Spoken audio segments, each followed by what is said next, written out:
So ഈ west African ഏരിയയിൽ പലയിടത്തും ഇന്ത്യക്കാർ 100 വർഷമായിട്ടൊക്കെ ഇവിടെയുണ്ട്. അതായത് ഇന്ത്യക്ക് സ്വാതന്ത്ര്യം കിട്ടുന്നതിന് മുമ്പ് തന്നെ അവിടെ പോയി ബിസിനസ് തുടങ്ങിയ ഇന്ത്യക്കാരുണ്ട്. സോ ആ സമയത്താണ് ഇവിടുത്തെ നമ്മൾ മലയാളികൾ പറയുന്നത് ആഫ്രിക്കയിൽ പോകരുതല്ലോ, അവിടെ പ്രശ്നമാണ്, ഇവിടെ പ്രശ്നമാണ്, അവിടെയൊക്കെ തട്ടിപ്പാണ്, അതായതാണ്. ഇപ്പം ഉദാഹരണമായിട്ട് ചോയ്ത്ര എന്ന് പറഞ്ഞൊരു ഗ്രൂപ്പുണ്ട് പിന്നെ സിറാലിയോണിൽ. അപ്പോൾ അവിടെ അവരുടെ ഹോസ്പിറ്റൽസ് ഇന്ത്യൻ ഹോസ്പിറ്റൽസ് ആണ്. അവർ വർഷങ്ങൾക്ക് മുമ്പ് അവരുടെ പിതാവ് അവിടെ വന്ന് സ്റ്റാർട്ട് ചെയ്തതാണ്. അവരവിടുത്തെ ഒരു വലിയ കോടീശ്വരന്മാരാണ്. അവിടുത്തെ വലിയൊരു ബിസിനസ് ഗ്രൂപ്പാണ്.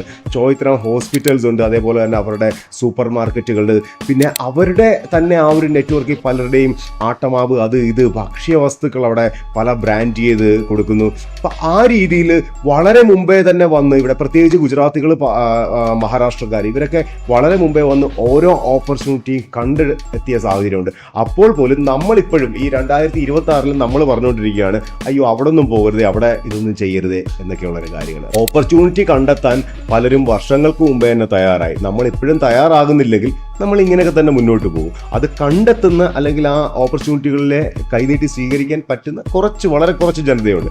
അവർ പണം ഉണ്ടാക്കുന്നു. അതുകൊണ്ട് അല്ലാതെ ബാക്കിയുള്ളവരെന്ത് ചെയ്യും? ഈ പത്രത്തിലിരുന്ന് വായിക്കും, അയ്യോ അദാനി സമ്പന്നനായേ, അവർ കോർപ്പറേറ്റ് ആണ് എന്നൊക്കെ പറഞ്ഞ് വിലപിച്ചുകൊണ്ടിരിക്കും. So you can become a corporate. അത് നിങ്ങളുടെ ഇഷ്ടമാണ്. നിങ്ങൾ എത്ര വലിയ കോർപ്പറേറ്റ് ആണോ, നിങ്ങൾ എന്ത് സമ്പാദിക്കണം എന്നുള്ളത് നിങ്ങളുടെ മെൻറ്റാലിറ്റി അനുസരിച്ചിരിക്കും. നിങ്ങൾക്ക് പത്രത്തിലിരുന്ന് അദാനിയും അംബാനിയും ചീത്ത പറഞ്ഞുകൊണ്ടിരിക്കണമെങ്കിൽ അങ്ങനെ ഇരിക്കാം. പക്ഷേ നിങ്ങൾക്കതാകണമെങ്കിൽ നിങ്ങളത് ആകാൻ വേണ്ടിയുള്ള കാര്യങ്ങൾ ചെയ്യണം.